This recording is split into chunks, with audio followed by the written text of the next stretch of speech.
So, those of you who are interested in retro games, namely bad ones, so probably like 3 of you, you might be familiar with a certain publisher known as LJN.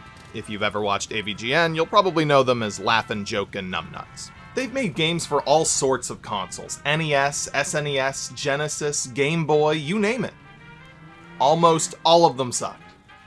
Looking through a list of the games they've published is interesting, in that they're almost all terrible. Very few good games under their banner. Now, I've played a few of their games on the channel in the past. Some of those Back to the Future games that I played, the worst ones, obviously. That Jaws game that I reviewed. That Crash Dummies game. They've made a lot of bad games, many of which I have had the blessing to not have played yet. But today I figured let's skip to the end of that company's life and play the last game ever released under the LJN brand. A little game for the Sega Dreamcast called Spirit of Speed 1937.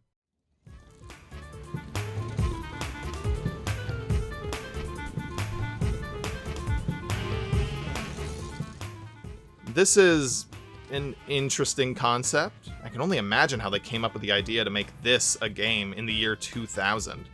Alright, it's the new generation of gaming. We have the Sega Dreamcast, the fastest and most powerful Sega console ever, so far. Right, so far. Obviously, we're gonna make a ton more consoles after this one. Right.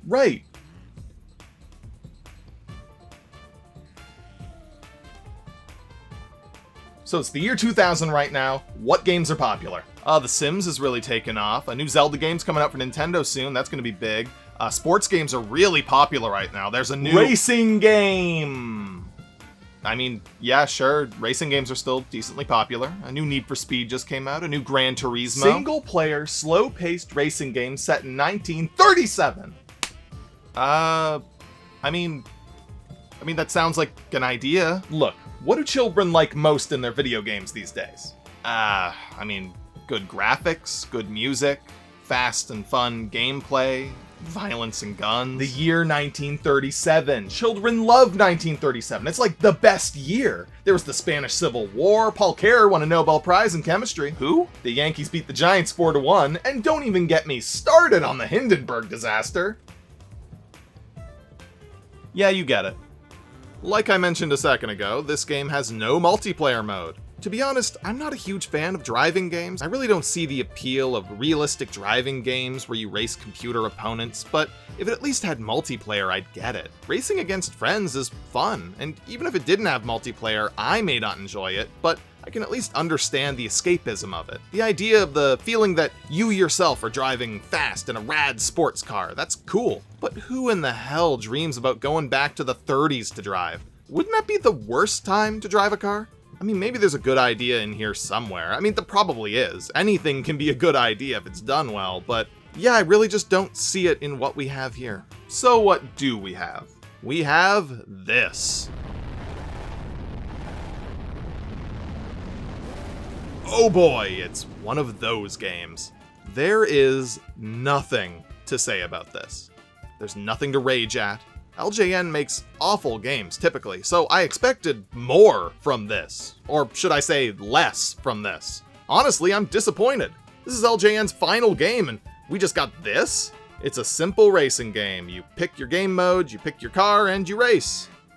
And that's the game. I'll admit that they do have a good selection of cars, and they control differently from each other, but many of them still feel pretty similar to me.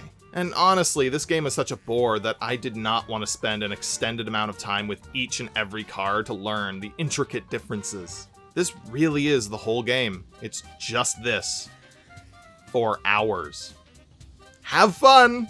It is a basic game. I mean, compare it to other Dreamcast games from the time, and you'll see how lackluster this is. Sonic Adventure, Crazy Taxi, Skies of Arcadia, freaking Shenmue, and hell, even talking outside the Dreamcast, this came out in the year 2000. Final Fantasy VII and Half-Life existed by this point. This should not look, sound, or play like this. It's just so basic.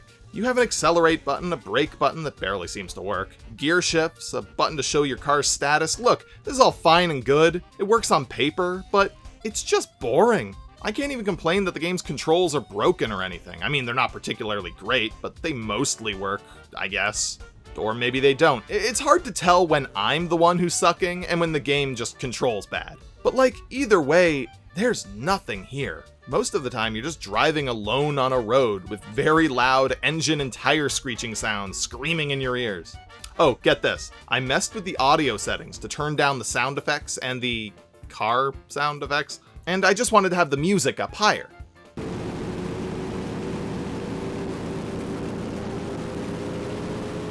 Yeah, I don't hear any music.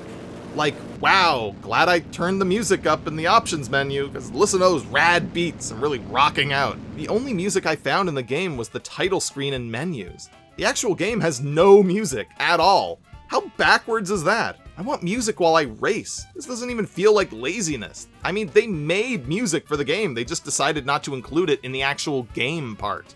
Is the lack of music supposed to be an immersion thing? Because immersion requires a lot more than this. I don't know, maybe this is some people's thing, but it's not for me. The Dreamcast, I believe, invented analog triggers, and this game doesn't even use them. No matter how hard you press on the trigger, your car will always go to top speed. I end up just having to tap on it to slow down, but it doesn't seem to matter. The only way to make turns is to be insanely precise, lucky, or more often than not, slow down to a crawl. Like, some of these cars make turns better than others, but it seems that no matter which car I use, I will crash a lot. Especially in some of these more cramped and demanding tracks. Like, this is just not good. Look, even the CPU cars can't make turns. Even they're crashing and wiping out. Look at this. This truly is the spirit of speed itself. Screw Sonic the Hedgehog, this is true speed. Right here. Speed. Yeah, sorry. I was falling asleep. The closest thing to a story mode that this game has is the scenario race. You pick a scenario and you play. The scenario you play determines your goal, track, and car. There's winning within a time limit to win enough money to pay back some loan sharks or something. There's an underdog race where you just start in last place. I mean, it's kind of the bare minimum for content, but these are cool, I guess. It would be better if we had a better game. Maybe some cutscenes. Just a different game entirely. This scenario race requires that you play the game in cockpit or first-person view. You cannot turn it off, which I hate, because I hate playing driving games in this view. It isn't immersive, it's just worse. You have no peripheral vision, which you would have in a real car.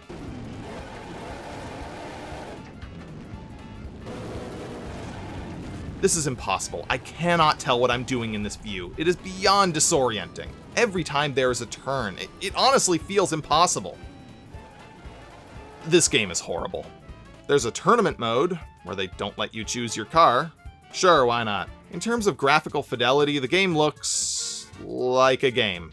I mean, what do you want me to say? It does not look good, at all. It looks noticeably worse than the Need for Speed for 3DO. That game released in 1994, 6 whole years before this game did. And it looks significantly better. I think I actually appreciate that game more now that I've played this. And comparing this game to other games of its time, it's not good.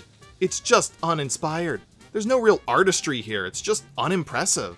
The frame rate is inconsistent, but it can get pretty bad. Especially with how basic everything else looks. Like, if your game looks this bad graphically, then it should at least run well. Sometimes the frame rate actually makes it harder to play the game, and that is a big problem. And I'm pretty sure that tires probably wouldn't screech like that on a gravel road. Maybe I'm wrong, maybe they would. We'll just say I'm wrong. Sometimes when you use the rear view, the camera kind of gets stuck, and then when you let go of the button, it has to swing back around. Does not seem intentional because it only happens sometimes. Even the simplest of things they couldn't get right. Everything is either mediocre or just cruddy enough to be considered pretty damn bad. You know, I don't think I've won a single race, which to be fair is mostly because I never finish a damn race. I always quit before placing. Some of these races are just way too long. I mean, 10 laps? Are you insane? 10 laps of this. I just don't want to play anymore. Isn't that the worst review that you can give something? I just don't want to play it anymore. I posit a question to all of you. I need other people to tell me what exactly makes this racing game so much worse than other racing games of its time. Because honestly, I haven't played most of them. Like, I played the original Need for Speed for 3DO. I didn't find that game fun either, but it was a lot more pleasant than this. But yeah, I don't play enough games of this genre to definitively place exactly why this is so bad. Like, it seems just like a mediocre game, but it's so unpleasant to play that it goes beyond that into just plain out terrible. If I had to guess based on limited knowledge of the genre, I'd say that other car simulators probably had better sound design, better graphics, probably much better controls, but also just more to offer. I have to assume that they offer more modes and reasons to play than this. Just picking a track and going around for 10 laps, like when am I ever going to want to sit down to do that? Nothing here is grabbing me. It's monotonous enough that it's just not fun. It's bad enough that it isn't enjoyable to keep playing and get better. And it's just annoying and stressful enough to be not relaxing. At least with other games, I could just cruise around in a car that I think looks cool. But this is just... I feel this was made for a very specific kind of person. Someone who enjoys very vintage cars. Like, not even cars really, karts. This game was made for an enthusiast of racing from the 1930s, which I can't imagine that's a huge demographic to aim for. And my car's exploded. I can't move. I don't think there's a way to repair your car once this happens either. There's a pit stop that you can go to for repairs, but I can't drive to it because my car's broken down, so I'm just stranded. The only option seems to be to quit. There's no restart button, so all you can do is quit and re-enter, sitting through 2 overly long loading screens. Okay, I'm done. This game sucks. I haven't even seen another racer in 3 minutes, and I'm only on lap 2 of 10. Ugh. I have to wonder, does there exist a person out there who legitimately likes this game? Like someone who plays it unironically and actually enjoys it? Forget I asked. This game is bad. For a Dreamcast game released in the year 2000, it's incredibly bare bones, lazy, and very underwhelming. And, it's just not fun. The lack of music and all of the grating sound effects definitely don't help things, but honestly, I'm just underwhelmed. I thought it would make a fun video to look at the final game that LJN ever put out. I was expecting something maybe Big Rigs level bad, but this is just plain old bad. Big shocker here, I know. It's bad. Don't play it. It's not like you were going to anyway.